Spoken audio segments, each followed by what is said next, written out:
Ils veulent bien réformer le statut de marin-pêcheur, mais ils n'avaient pas prévu de devoir payer les cotisations applicables au régime de droit commun. Les professionnels de la pêche ont dénoncé ce matin l'intention du pays d'augmenter leurs cotisations de manière drastique, une hausse qui mettrait en péril toute une partie de la profession, selon eux. Les explications de Tawhiti Taounua Moussan sur des images de Sam Teinaouré. Voilà, nous on leur donne quand même quelque chose et nous ils veulent non, prenez tout, on veut tout. Non, si vous voulez tout, on détruit des emplois.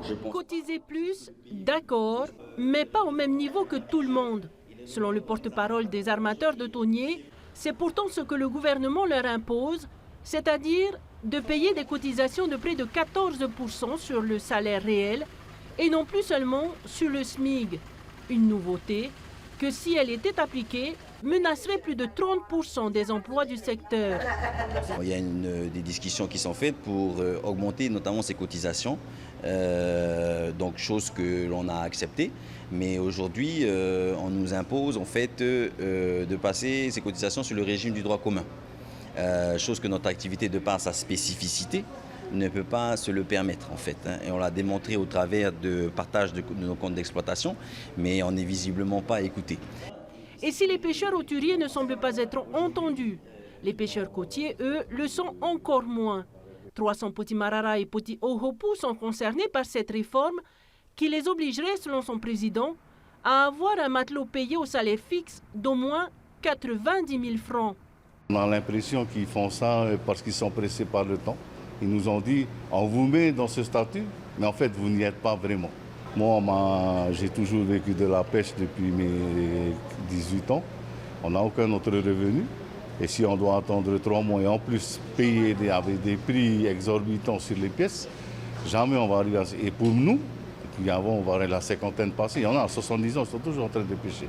Ils n'auront ni le minimum vieillesse, ni la retraite. Ils ne peuvent pas l'avoir, il faut qu'ils ramènent leur licence. Et pour nous, c'est inacceptable. Du côté du ministère, Teivinite Ei se défend de vouloir tuer la filière et assure être pressé par le temps. Car d'ici 3 mois, si la réforme n'est pas validée, l'ensemble du secteur basculera d'office dans le régime de droit commun. C'est-à-dire qu'ils vont payer plein pot leur déclaration salariale. Or, ce n'est pas nous ce que nous souhaitons, on a un accompagnement de cette filière. Ce statut va favoriser la sécurité d'emploi des professionnels, mais également au niveau des pêcheurs côtiers, qui sont donc le pêcheur est en même temps capitaine et en même temps chef d'exploitation.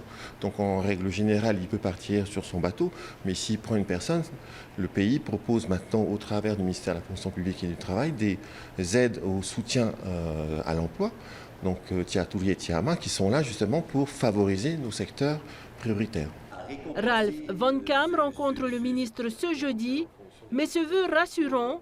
Quelle que soit l'issue de ce rendez-vous, la manifestation pacifique aura bien lieu mardi dans la rade de Papeete entre 8h et 11h et que les usagers des navettes se rassurent, la passe ne sera pas bloquée.